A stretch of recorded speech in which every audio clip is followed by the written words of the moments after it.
Imagine discovering a human species that lived for hundreds of thousands of years, spanned across an entire continent, and altered the course of human history without ever finding a single complete skeleton. No full skulls, no complete limbs, no ancient cities, just a phantom in the shadows of prehistory. They are the Denisovans.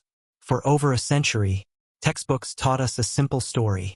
The Ice Age belonged to only two species, the Homo sapiens, and our famous European cousins, the Neanderthals. We knew their story. We dug up their skeletons. We mapped their cave art. We thought we had the entire human family tree completely figured out. We were wrong. In 2008, deep in the Altai Mountains of Siberia, inside a freezing cavern called Denisova Cave, archaeologists made a discovery that shattered anthropology forever. Buried in layers of ancient dirt, they found a tiny fragment of bone. It was no larger than a pebble. It was the tip of a young girl's pinky finger. First, scientists assumed it belonged to a Neanderthal, or perhaps an early modern human. To be sure, they sent the sample to geneticists to extract ancient DNA. When the results came back, the researchers were speechless. The genetic sequence did not match modern humans, and it did not match Neanderthals. It belonged to a third, completely unknown human species, a ghost species that had ruled Asia for hundreds of thousands of years and vanished without leaving a face behind. So, who were these invisible humans? Physical evidence remains agonizingly rare. A tiny pinky finger bone, a few massive molar teeth, unlike anything seen in modern humans. A fragment of a jawbone, discovered high on the Tibetan plateau. That is almost all we have physically.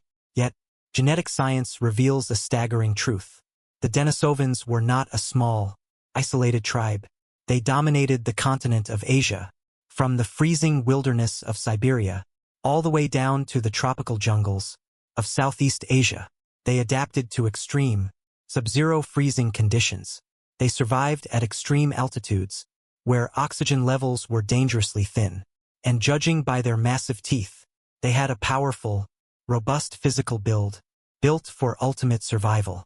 For a long time, people assumed only modern humans were capable of high intelligence and advanced artistry. The Denisovans shattered that myth too. In the same layer of dirt, where the finger bone was found, archaeologists discovered a polished bracelet, crafted from dark green chlorite stone. It was drilled with incredible precision. When light hits it, it glows with an intense green hue. Tests proved it was made 50,000 years ago by Denisovans. They were making high-level jewelry and sophisticated stone tools tens of thousands of years before modern civilization ever existed. They were cognitive equals. They were master survivalists. So, how could a species that dominated Asia for 300,000 years simply disappear into thin air? And what actually happened when our ancestors crossed paths with them?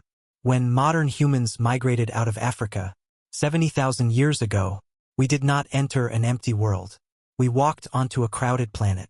In Europe, we met the Neanderthals. In Asia, we crossed paths with the Denisovans. And we did not just fight them for resources. We shared campfires. We traded technologies. And we raised families together. In 2018, scientists analyzed a 90,000-year-old bone fragment, nicknamed Denny. When they sequenced her genome, they discovered something unbelievable. Her mother was a Neanderthal. Her father was a Denisovan. She was a first-generation hybrid child. It was direct, undeniable proof that different human species were meeting, living together, and interbreeding regularly across Eurasia. Those ancient encounters left a permanent mark on human biology. In 2010, when geneticists mapped the human genome, they found Denisovan DNA hiding inside living people. If you test the DNA of indigenous populations in Papua New Guinea, indigenous Australians, and people across the Pacific Islands, up to 6% of their genetic code is pure Denisovan. It was not a rare event. It was a major chapter in our species' survival. And they did not just leave us random genes. They gave us genetic superpowers.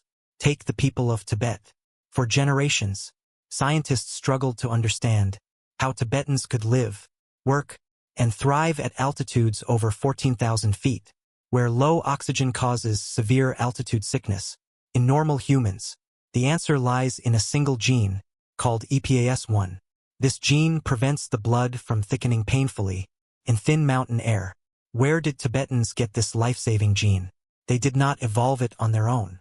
They inherited it from an ancient Denisovan ancestor, tens of thousands of years ago. Furthermore, Denisovan genes help indigenous Arctic populations process fats efficiently to withstand freezing temperatures. Other inherited Denisovan genes boost our immune systems, protecting millions of people today from deadly diseases. The story of the Denisovans is not a story of total extinction. Their physical bodies may have crumbled into dust. Their faces may remain lost to the shadows of time. Their cities, if they had any, have turned